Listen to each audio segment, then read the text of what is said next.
Hello and welcome back to another OmniHeroes video. Um, it's been a very long day for me, and I get back. I switch on Discord just to jump in, see if anything interesting has happened, and it looks like it most definitely has. So, first things first, if you have not jumped on the Discord, please do jump on the Discord. The reason for that is because of this. Look, you get all of your gift codes. Every single gift code has been posted on here. You get all of your news, any social feed information. You get devs feedback, but you also get to have a good chat with everybody in the chat. You get lineup help, guild recruitment if you need it, versus battle reports, so you can post all of your good stuff on here, like this for example. And then you've got a friend finder, so in case you are running out of friends, you've got the friend finder right here. This is all of the, so this is where I post the majority of my stuff, and the other YouTubers like Rokon, Glassnode. Oh, if you're not seeing that one. Oh. But yeah, so loads of stuff posted consistently. You've got creator art as well. So loads of different types of art styles from a lot of different types of content creators. Really good stuff. So then you've got your not safe for work art section. I can't do it on YouTube. If you want to find out what's in there, go and have a look. And you've got a creator cosplay section as well. So just in case you ever wanted to check those out, you can do. Now, what you can also do is go into your guides list. So you can check out all of these guides. I've got my own guide here, or my own guides. So you've got like the Season 5 Rift Odyssey video guides. And then you've got how to get Cleopatra as a free to low spender. So you can click on this and it will show you how to get those as well.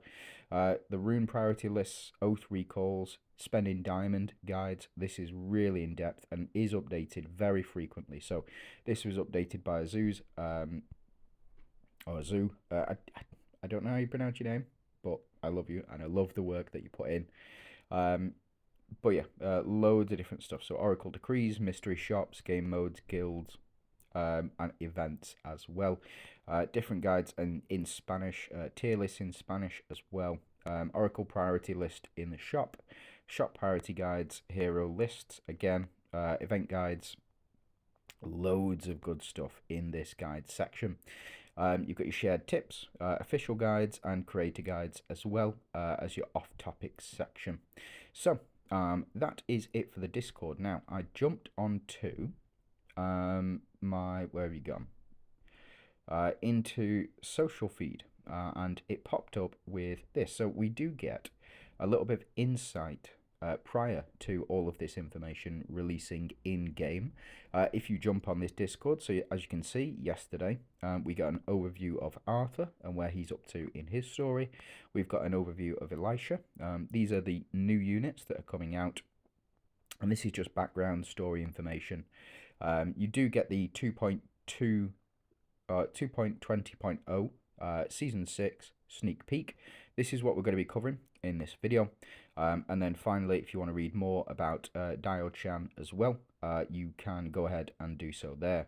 But we're going to jump into the community.omnidreamgames.com, and this will give us a sneak peek at the full seasonal stuff that's going to come, and that will be on Friday, I believe. But we'll find out. We'll jump in. So, sneak peek, Season 6, Tree of Life.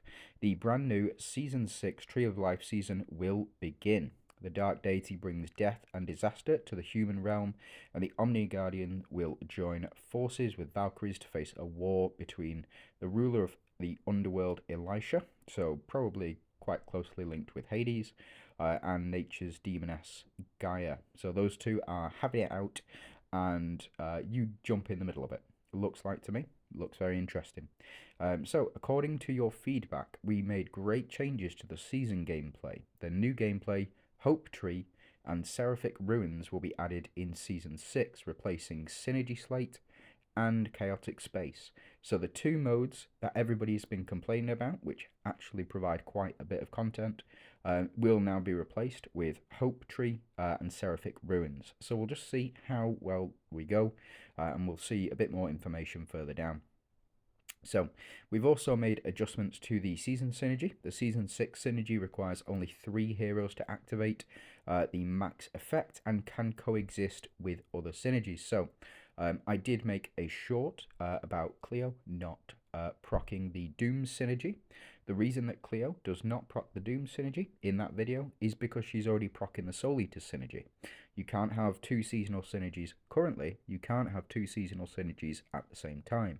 Whereas now you can, and I think that's going to be a massive update. I don't know how they're going to work it with Cleo. They may have just created an additional slot for Cleo to have the seasonal synergy, and then to fill out the rest using her normal synergies. I think that is how it's going to work, but we'll see.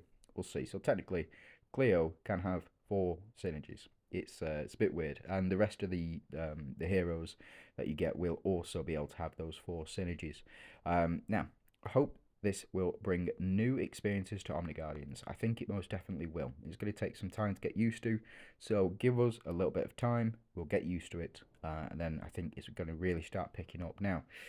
We do have the new heroes here as well, to go through them each individually, but we also want to just take a look at what they do, or specifically what synergies they are in. Arthur, I suspect he will be the season. He will be the 3rd unit to drop this season. I think he will be the. I think he's going to go very well in the Dooms team. I've seen what he does, and I think he's going to do very well. Gaia Mystifiers, she is going to be mental. I promise you, she will be mental. There's no two ways about it.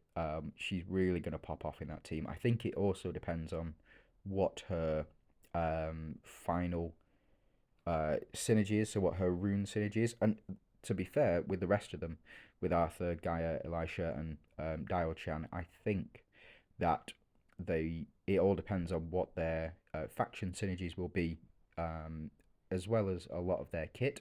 But we'll go through a little bit of that. So you've got Gaia, who is Mystifiers, Elisha, who is Ethereals. Please, I really hope that she does a lot for Ethereals. I think she will. I think the only team that's going to be able to stop Ethereals in Season 6 will be Glorians, and we'll get into that in a little bit. And then Dial Chan is, I suspect she is going to be the non-DD unit.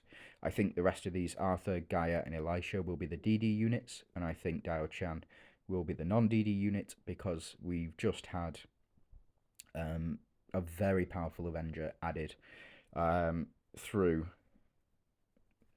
A very powerful Avenger already added in Season 5. DD unit, Aphrodite. In case you don't know, she is probably the most broken unit in PvP right now. Performing ultimates, stealing enemies. Very good, very powerful. Now, new heroes. Let's jump into the meat of it. Season 6 will introduce 4 new heroes. Ruler of the Underworld, Elisha. King of Knights, Arthur. Nature's Demoness, Gaia. And Tactful Temptress, Dial Chan. So, King of Knights, Arthur, synergy, Doomsdayers. When an enemy applies a debuff to an ally, such as attack reduction, Arthur will trigger Reflect, sending the debuff back to the enemy.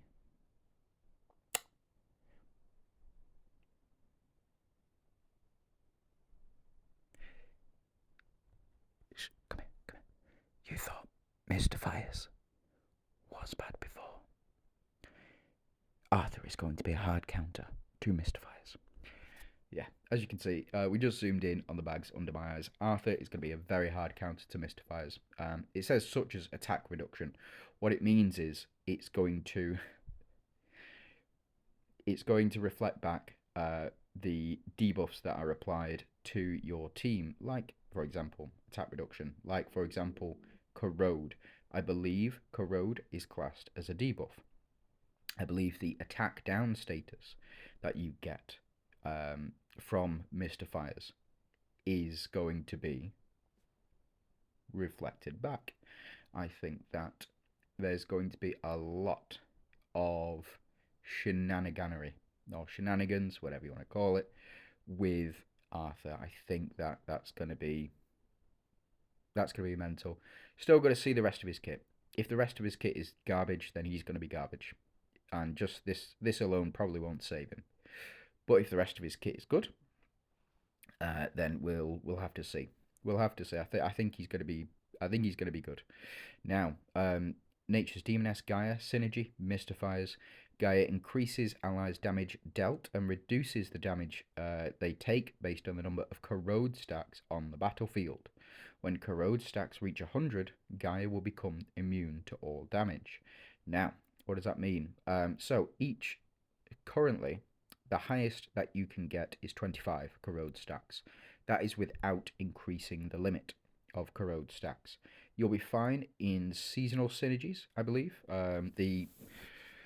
The seasonal synergies, they tend to increase the corrode limit. You can also increase the corrode limit through artifacts. I think Gaia is going to be fantastic in PvP. But I don't think you're ever going to get that off in in PvE. She's going to be fantastic in places like Rift Odyssey, in places like the new Tree of Hope events that are going to go on. I think she's going to be absolutely fantastic in PvP. I don't know. I don't think. We'll see. The corrode limit stack has always been a problem. The fact that it's a minimum, sorry, the maximum that you can get without increasing it artificially through units. Like for example, I believe Emily increases the corrode stack by 5 per unit. I think Lancelot doesn't. Lancelot doesn't increase the corrode stack. I don't think. We'll have to see. We'll have to see what units do increase corrode stacks, because what you need to do is you need to get each opponent up to 20 corrode stacks, and that is very easy with the amount of corrode stacks that can be applied. So, for example, you can, with Lancelot, every time he does a basic attack, he will apply 2 stacks of corrode. Every time I think Emily takes action, or every time Franz takes action, one of those two, they will apply corrode. Every time somebody does like Catherine, for example, she will apply corrode. There are plenty of ways to get those stacks up to 100. What you need to take into consideration with this and the Mystifiers getting the number of corrode stacks up to 100 is going to be that corrode stack limit. So per unit, you can go to a maximum of 5 corrode stacks as a base default. So if it's just Gaia by herself, then you are not going to ever see this stacks reaches 100. We'll figure it out. I'll figure it out when we actually get the units in game. But for me, that seems very achievable in PvE, but very unachievable in PvE. I think the damage dealt and reduces the damage they take based off the number of corrode stacks is going to be good. So potentially you could get an increase of 25% damage dealt and a decrease or a damage reduction of 25% as well at their minimum if you apply the 5 corrode stacks each. If each of the enemy units has say 50 corrode stacks, and it goes off percentage wise, say 50 corrode stacks equals 50% damage, then yeah, that Monarch Mystifiers team has found its final piece. I think people have been using Cleo in that spot to get the 5th Mystifier. I don't think you'll need it with Gaia on the team. I think she is, yeah, I think that's going to be fine as long as you can increase the corrode stacks. Now, Ruler of the Underworld Elisha. Synergy Ethereals. When an ally lands a critical hit, Elisha will stun the target. She's going to be busted. I think PvP, she's going to be one of the best units in the game. I really do. That.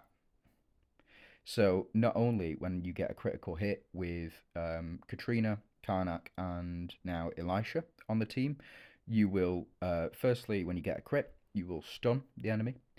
You will gain shield equal to Katrina's attack, and you will gain HP equal to the damage done to all enemies. That's going to be powerful. That's going to be really powerful. I think it's not going to save. I don't think it's going to save the Ethereal team. I think they really need a powerful non-DD unit like Halissa, like Lancelot, like Lee, for example. If it turns out Elisha is not DD, which it seems very unrealistic that the ruler of the underworld is not a deviant, then you know it may be that this is the one. But again, ruler of the underworld, Elisha seems like she's going to be a DD hero. I don't know, but we'll find out. So, when an ally lands a critical hit, Elisha will stun the target, rendering them unable to act. The stun duration can accumulate when triggered multiple times, so you can stun enemies multiple times. I think it depends on the how long they're stunned for. But if there is, say for example, there's an artifact that increases ethereal speed, then you're gonna get a lot of. That's gonna get really crazy. If there is an artifact that increases ethereal speed, then that's gonna be fantastic. That there. I think it does depend on how long these stuns last for. I suspect that her runes, epic runes, will extend it for one round, and then her legendary runes will probably extend it for 2 rounds, something like that. So it may be that effectively you can just stun enemies out of the game, and you get an automatic win with the Ethereal's team. But again, we'll find out. We'll need to see them in game. We'll see what the rest of the abilities are, and then we can take it from there. Now, Dao Chan seems again like she is she's the non DD unit. I really suspect that. I don't see her being a deviant or a divine. But when Dao Chan triggers revive, she will boost the attack of allies. Doesn't give us a lot of information. If it's like a boost of 50%, 100%, sure, she'll be okay. She'll do the job. If it's like 1,000% that she boosts the attack for all allies, now we're talking. Now we're talking. But again, we'll have to see what these units actually look like in game. Let me know what you think down below. Now the next one, this is the next part. This is the new Seraphic Ruins gameplay, chaotic space removed, and new seasonal talent tree gameplay added as well. So, defeating guardian monsters in the Seraphic Ruins will reward you with relics. Each monster has unique traits, and the more damage you deal, the better the reward. This update enhances the experience compared to the previous chaotic space stages. So I posted a suggestion for chaotic space. It was about 2 weeks ago now, about a week ago.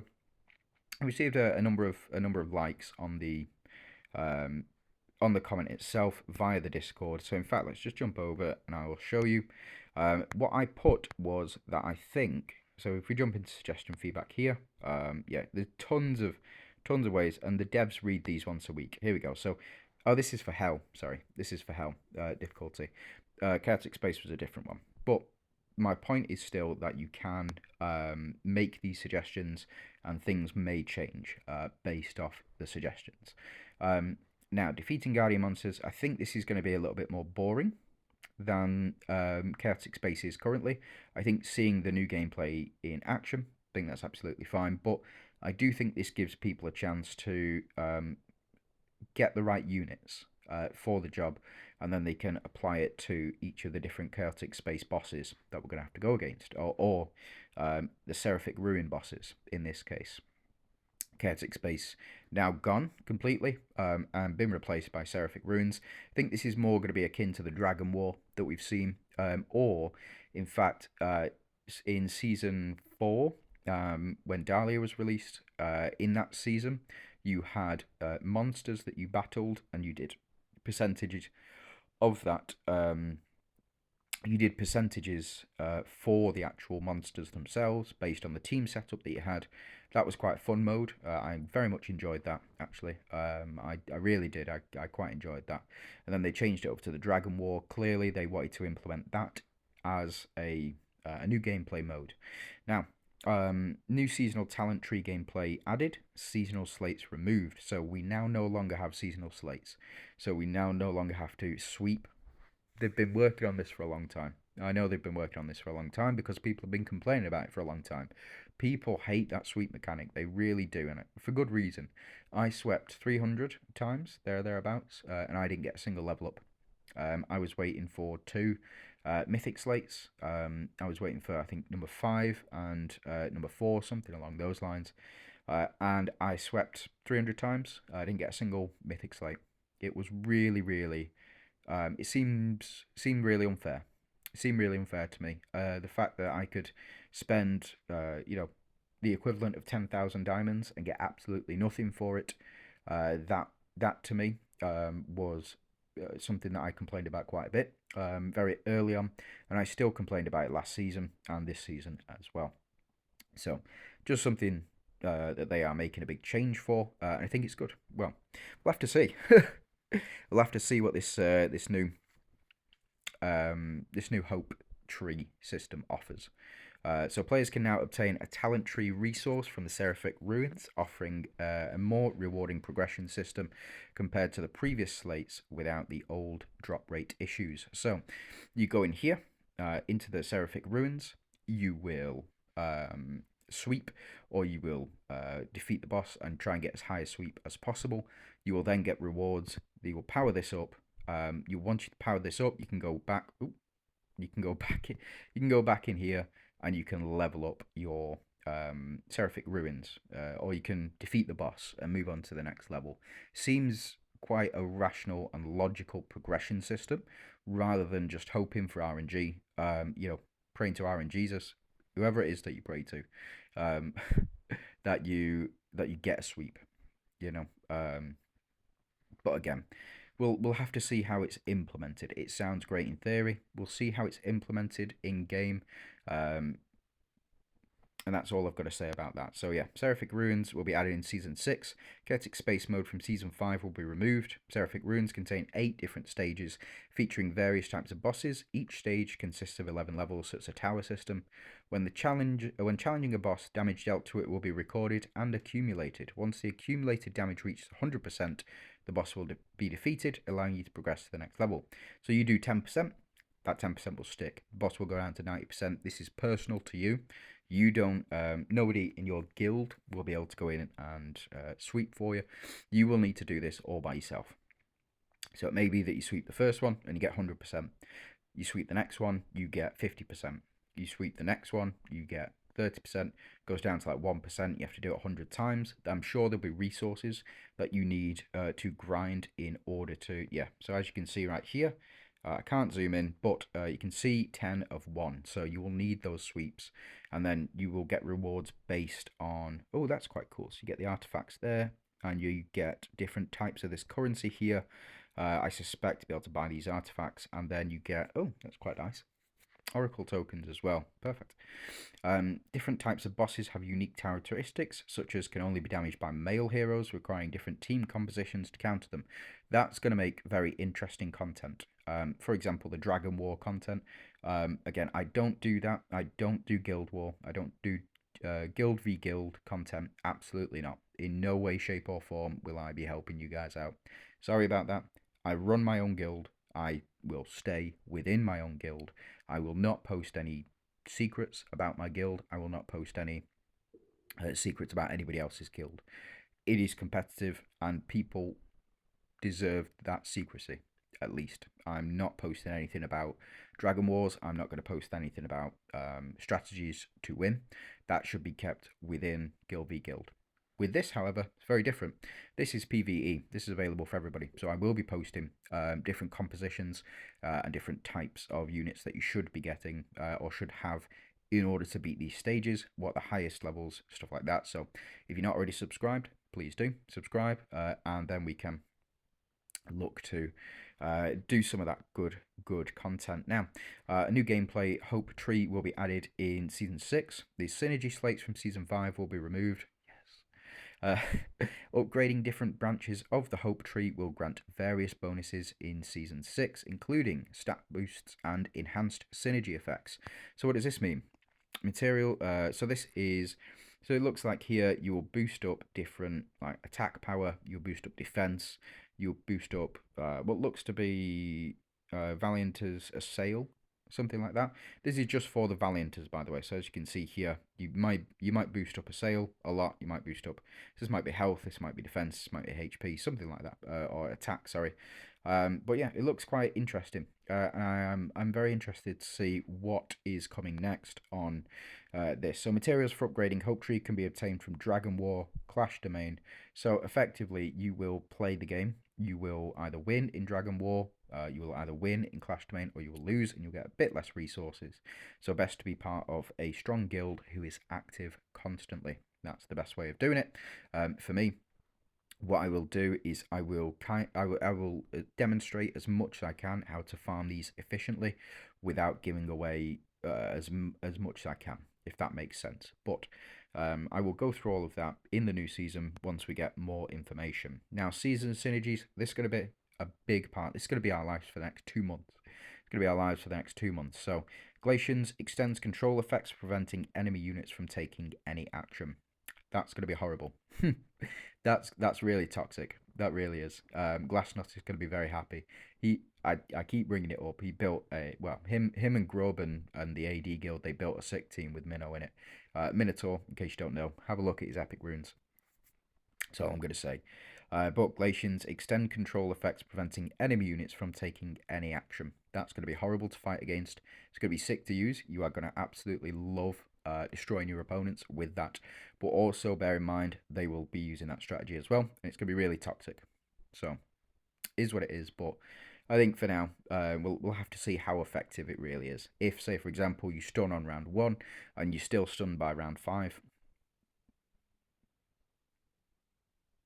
that's going to be really toxic. Grants powerful. So this is the Thorn Binders. This is the next synergy. So grants powerful undying trait, making ally units immune to death. So this is based off the, for example, these two, Elisha and Gaia. So season mystifiers. Gaia will become invulnerable, like I said, when we reach 100, and Elisha will stun based on crit. So extend control effects, preventing enemy units from taking any action. That'll be Elisha's. And then grants powerful undying trait, making ally units immune to death. That will be part of the mystifiers, I suspect. But again, not too much information on here about it. But you've got the Season 6 will introduce 2 new season synergies, Glacians and Thornbinders. The season synergies from Season 5, Enigmas and Soul Eaters, will be retired. Season 6 Synergy Glacians. At the start of battle, allies gain the chill effect. When allies attack, they have a chance to stun the target, rendering them unable to act. That's toxic. It really is. I'm of two minds of this. I love it and I hate it at the same time. It is what it is. But I think that Ethereal's going to be absolutely fantastic this season, especially if they increase the speed again. That'd be mental. Now, at the start of battle, allies gain the Vitality effect. When allies take damage, they have a chance to trigger invincibility, allowing them to become immune to the damage received. So, it's not like Sanctuary. Sanctuary is where you can only receive 1 damage, I believe, or you're immune to death, effectively, but you can still take the damage. Blessing is where you get attacked, then the blessing is applied, and then you won't be hit again. This is different. This will, the enemy will take action. You will then have a chance to trigger the invincibility, and it will stop the damage going through. So it would be effectively like how the helmet, where it makes your team invincible for 3 rounds, it will effectively apply that because they added that invincibility into the game because of that relic. Not relic, the artifact, sorry. Now, Season 6 Synergies, Glacians, and Thornbinders can achieve optimal effects by deploying 3 heroes of the same synergy. That is less than this time. So, previously, you had to have 4. 4 of the Enigmas, 4 of the Soul Eaters, 4 of the Elysians, I think it was, in Astrals the season before that. You needed 4 of them in order to trigger that synergy. If not, you just got the seasonal synergy for whichever team you're running. In this case, you will now only need 3. And they also work alongside other synergies, allowing both Season 6 Ethereals and Season 6 Glacians to be active in the same team. So you can run a full 5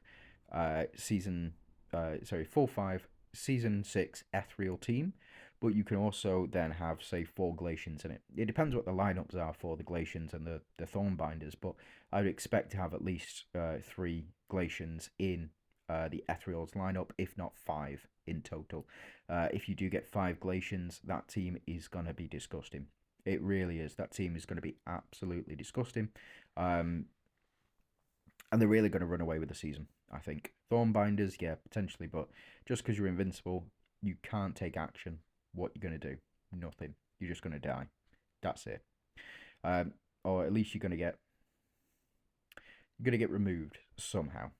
Now, they also work by upgrading Hope Tree. Omni Guardians can reduce the number of heroes required to activate the synergy, making it possible to activate both Glacians and Thornbinders in a single team. That's very interesting.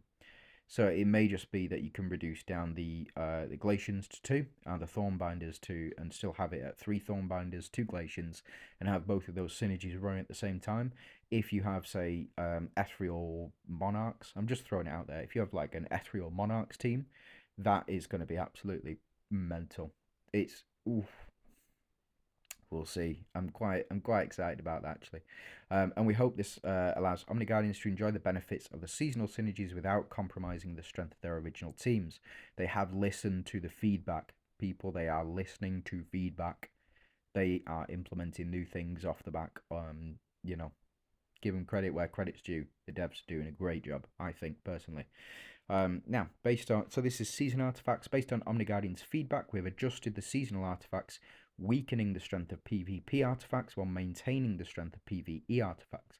This is because people really didn't like the 1000% attack increases or the invincible for the first 3 rounds. A lot of those, but I personally I liked it. I liked the fact that they'd introduced those and the fact that they were so tough, that they were so powerful, because everybody had access to them. It's not like you had to be Hell 100 in order to access these PvP artifacts. They were available for everyone. Some people had them at higher star levels because they won more dragon clashes. It's understandable, but again, I enjoyed it. Now, the weakened PvP artifacts will still provide some support in PvP modes like World Arena, but they will not have the same decisive impact as in previous seasons, ensuring the battles remain balanced. It is what it is. It is what it is. So, now here we go. Feedback updates. Based on Omni Guardian feedback and actual combat performance, the following heroes have been buffed: Mystifiers, Dullahan, Bastet. Oh. Oh, okay. What have they been buffed to? Oh my goodness, still loads to go. Okay. Yeah. Mystifiers, Dullahan, Bastet. Dullahan is a staple. He has always been a staple. He always will be a staple. Dullahan, Bastet. Fantastic. Valianters, Victoria, Macaria. These two, they really needed something. Give them a good kick. Victoria, really good with her red runes. If you have her red runes. If you don't have the money to invest in her red runes, sorry. It is what it is. Macaria has been a staple, even without her epic runes, even without her red runes. She's been a staple throughout the entire game for me. So her getting a buff, I like it. I like it a lot. Ethereal's Katrina, that's not bad. And Wukong. And what?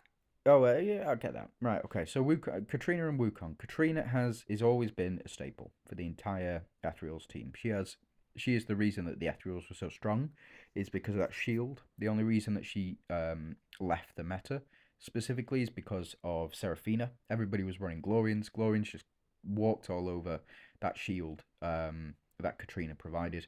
And Wukong, I guess Wukong is a special case. If he hits with that attack, he's doing more damage than Eudora. He's doing more damage than Sal on steroids.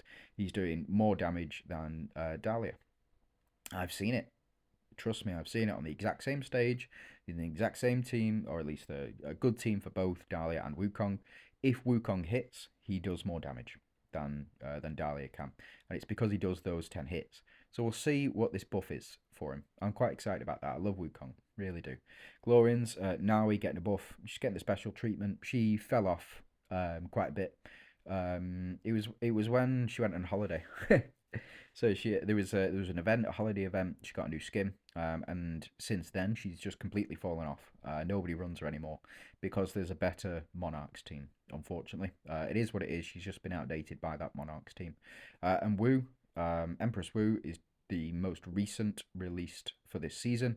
Don't know. I think what is going to happen is they are going to change the way she works. So I suggested personally, I suggested through the feedback suggestion that we've already gone through, that Wu um, instead just gives 100% chance to proc that 75% damage reduction without the need for epic runes, because not everybody's going to have access to those runes. People have to prioritize. They have to prioritize Dahlia. They have to prioritize like Dorabella for getting through bosses. You have to prioritize Astrid. You have to prioritize Eudora. You have to a lot of units that you would prioritize over Wu. If she gave that 100% damage reduction right off the bat, the 75% damage reduction off the bat, makes her a very viable unit. But again, we'll have to see. We'll have to see. Avengers, Althea, Nerissa. Althea just got buffed. I believe it was in the last season's patch. She just got buffed, and now they're buffing her again. They actually buffed her quite a bit. And Nerissa, if they bump up her damage even a little bit, Nerissa is going to absolutely slaughter everybody on from that Avengers team. I mean, you've just got Aphrodite and Nerissa on the same team. There's a reason that they added in the remove. There's a reason that they added in the remove ultimate attacks as well. So just something to keep in mind. Nerissa, depending on this buff, I think is going to go mental. Althea, she is what she is. I think her biggest attribute, or the biggest pro for her, is that Avengers come back. That's the only reason that she was ever run in most of these teams. She did a fair bit of damage, but now she builds up. She started to build up at the end of last season and started to put a lot of work in. And then Madeline, long forgotten Dragon Queen. She really helped out Doomsdayers when she was released, because she gave that sixth unit, and the reflect rate is based off ally team's attack. So if you've got 6 units in there, it makes the reflect damage even stronger. Now, with the introduction of Dahlia onto the Doomsdayers team, that's going to be, that was mental. And Dahlia is a special case, and now everybody runs Cleo Dahlia in the front slot, and doesn't matter on the back row. It doesn't matter typically unless it's a mirror. But anyway, Doomsdayers, Madeline, and Sylvan. I've never run Sylvan. I've never thought she was great. I think she does a lot, but it's not. It's like she talks a lot, but there's no real content there. Or she she'll bake you a nice cake, but the cake is filled with air, and it's actually a balloon cake. If that makes sense, it looks great, and what she does looks okay. It looks good on paper, but then in practice, she just dies. She just dies. She doesn't do too much damage, and she's sort of been left. She's been lost to time effectively. But it is interesting that they're buffing her. So let's see what happens next week. When we'll see what happens when the update kicks in. Now, reduce the initial number of teams in Clash Domain and Dragon War. So, in Clash Domain, the maximum number of teams unlocked through Synergy collection power will be reduced from 8 to 6. That means the lower that your collection power is, the less teams that you'll have to compete. So, get your collection power up as high as possible, and you can add those 8 teams in. In Dragon War, maximum number of teams unlocked through the Synergy collection power will be reduced from 8 to 4. So the higher your collection power, the more likely it is that you're going to be able to build 8 teams. And so they've balanced it out that way. I think these updates are fair. I think the lower that your power is, the less that you should be able to provide. So you build 4 solid teams that might do more damage than somebody who has to build 8 teams who doesn't have the opportunity to. A lot of people were asking me how to complete Dragon War, and honestly, like I said at the start of the video, I don't do guild stuff, really don't. So it is what it is. Now, Omni Guardians can increase the number of teams in Clash Domain and Dragon War by upgrading the Hope Tree. So it's all going to go through this Hope Tree, and we'll have to see how it looks in implementation as well. So, number 3, optimize experience in Dragon War. Reduce the skill effects of lower level dragons, and the skill effects will be enhanced as the level increases. That's good. It means that more people will get higher points, and it'll be a lot more competitive. And it will also mean that people who weren't winning before may potentially win now. For example, the original skills of all levels were immune to all magic damage. After the update, it will be changed to reduce magic damage received at low levels. Then at higher levels, it'll go back up to immune to all magic damage. So you can still base your strategies around the magic damage reduction, but again, I think like if it's a magic damage reduction, you want to go all physical against them, and having the lower slots, so you can have 1 to 4. You just have a team of all physical damage dealers. That's going to go straight through. It's pretty simple. Use the rights of Dragging Summon. Summoning dragons to attack grids and blessing skills, increasing the number of attempts, have been expanded from leaders only to generals and captains as well. Some absent leaders, I think, will have prompted this. The fact that the dragon summoning will have gone over. You know, people have been accumulating up to 600, 700, 800, 900 of those points and not using the dragon. It is what it is. Now, generals and captains can use these skills as well, which means that if your leader is absent, which you shouldn't be, you shouldn't have a guild leader who's absent. But if that does happen to you, now you've got your generals and your captains to fall back on as well. The reward for losing side has been increased, and the reward gap between the winning and losing guilds will be narrowed. It just makes it a bit fairer for everyone. And the fact that you need to win to get higher points to go all the way back up to this one here, Tree of Hope. Materials for upgrading Hope Tree can be obtained from Dragon War Clash Domain. The fact that they've made this a lot more balanced, a lot fairer, is very good for me. Yeah, absolutely fantastic. And the reward has been adjusted. The rewards are mainly based on upgrade resources for the Hope Tree and no longer drop seasonal artifacts. I think that's fair. I think you're going to have to go in and beat the Hope Tree to get your artifacts. I think that's fair. And I think that I think it's going to be very good. Now, the Oracle shop includes exchange for Mulan and Lancelot, which means that you can go ahead and buy your Lancelots, and you can go ahead and get Mulans. Now, when will Dahlia come to the Oracle shop? That's going to be on the 2nd Oath, so that's in 4 weeks' time, or at least 4 weeks from the drop of this update as well. 2 weeks from the drop of the update. So Mulan will be released, and then Dahlia will be released, and then Wukong will be released in the Oath as well. The Oracle shop. So just go off order of that. So I think, Lancelot and Mulan. Mulan, fantastic. Fantastic unit. I love it. Now, this has been 42 minutes. If you are still here, flipping heck, thank you very much. If you are not subscribed, what are you doing? Subscribe. You obviously quite like the content. Subscribe. I'm trying to get to 1,000. I just need, to get to 1,000, then I'll stop pestering you about it. Thanks very much for watching. I do hope you have a fantastic day, and let me know what you think about the updates.